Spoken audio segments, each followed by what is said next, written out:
So hello guys, welcome back to this channel Vidyalok. आज हम इसमें इंग्लिश का एक पोएम पढ़ने वाले हैं। क्लास 9th इंग्लिश का एक पोएम पढ़ने वाले हैं जिसका नाम है नो मैन आर फॉरेन।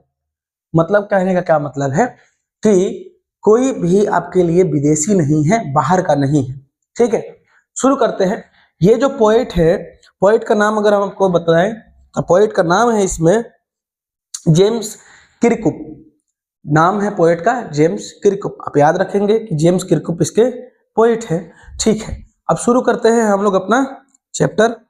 ठीक ठीक, तो यहां से शुरू होता है। सबसे पहला है, आपको सबसे फर्स्ट लाइन में बोला गया है कि no men are strange, no men are strange, no country are foreign. बोल रहा है क्या कि कोई भी मैन आपके लिए स्ट्रेंज नहीं है और कोई भी कंट्री आपके लिए क्या है, फॉरेन नहीं है। हो सकता है beneath all uniform, beneath all uniform a single body breathe. कहने का क्या मतलब है कि भले ही कपड़े अलग अलग हो सकते हैं, यूनिफॉर्म अलग अलग हो सकता है। यूनिफॉर्म का क्या मतलब है कि आप देखेंगे कि अलग अलग देश की जो आर्मी है उनका यूनिफॉर्म अलग अलग होता है।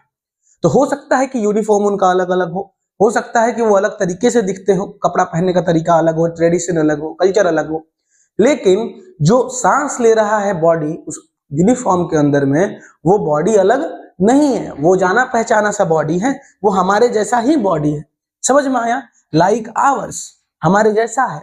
जैसे कि हम जो लैंड, जैसे जमीन पे हम रहते हैं वैसे जमीन पे वो भी रहते हैं। वो हमारे भाई जैसे हैं। कैसे हैं?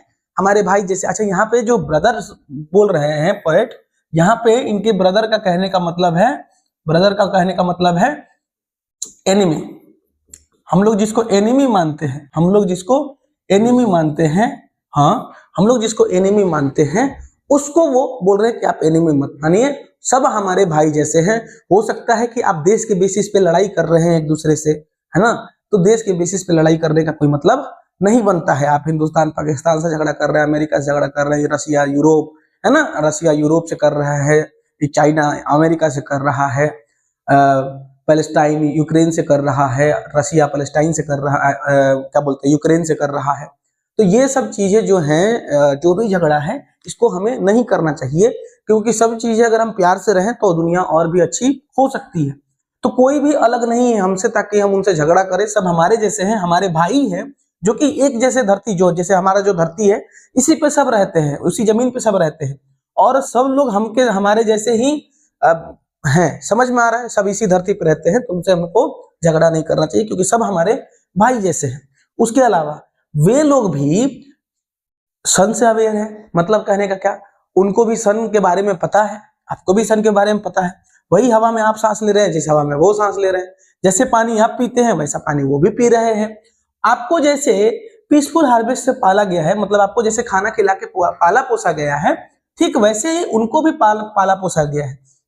क्या आपको पता है कि जो विंटर होता है, ठंड कराते रातें होती हैं, उसमें कई बार आर्मी स्टार्व करते हैं। आपके लिए लड़ाई करने के चक्कर में आर्मी जो बॉर्डर पे खड़ा है वो भूख से रात रात भर रह जाता है, वो भी ठंड के रातों में भूखे रह जाता है बेचारा, है ना, आपके देश के प्रदेश की रक्षा करने के चक्कर में, है ना।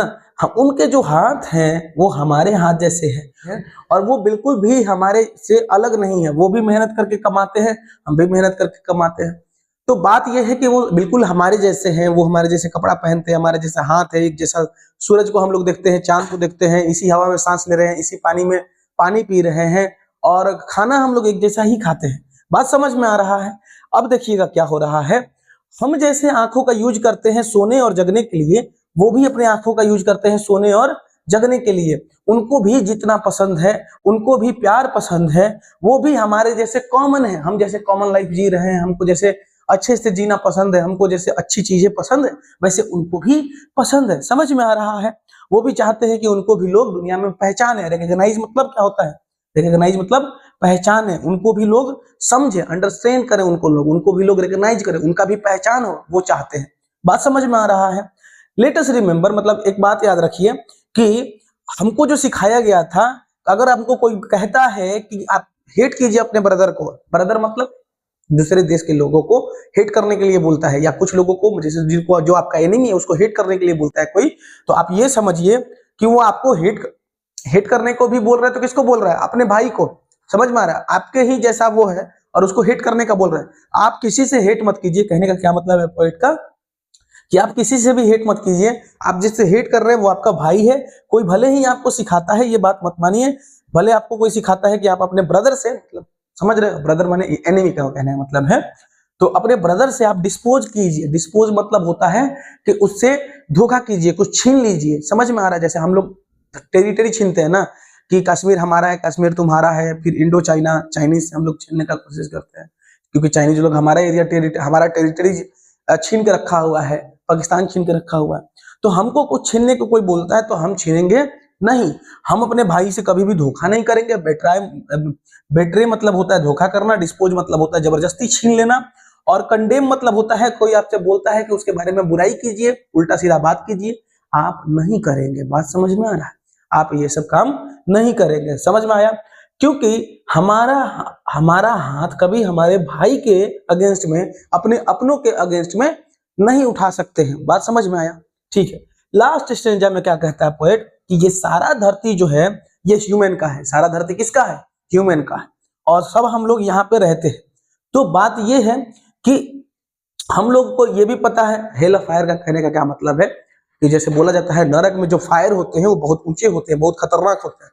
तो हमको ये जो इनोसेंस है हमारा, जो हमारा इनोसेंस है, इसमें हमको सिखा दिया जाता है कि हम लोग भर जाते हैं अपने अंदर किसी न किसी तरीके से, आग से भर जाते हैं, हेल ऑफ फायर से भर जाते हैं। आउटरेज मतलब कि उस धूल से भर जाते हैं जो गुस्से का धूल है, तो गुस्से के धूल से भर जाते हैं। हेल जैसे फायर से भर जाते हैं, अपने को विरुद्ध भड़क जाते हैं, मतलब अपने को विरुद्ध हम भड़क जाते हैं, उल्टा सीधा काम करने के लिए प्रेरित हो जाते हैं, है ना? समझ में आया? लेकिन हमको ऐसा नहीं करना चाहिए। हमको हमेशा याद रखना चाहिए, नो मेन आर फॉरेन। कोई भी आदमी जो है विदेशी नहीं है, स्ट्रेंज नहीं है, अलग नहीं है, सब हमारे जैसे हैं। और सब लोग, कोई भी स्ट्रेंज कंट्री नहीं है, कोई भी कंट्री क्या है? स्ट्रेंज नहीं है। फिर हम आपको बोलेंगे कि पोएट का क्या नाम है? जेम्स किरकुप। क्या नाम है पोएट का? जेम्स किरकुप। ऐसे ही करके आपको सारे चैप्टर्स पढ़ा दिए जाएंगे। ठीक है? Thank you and bye. मिलते हैं नेक्स्ट वीडियो में।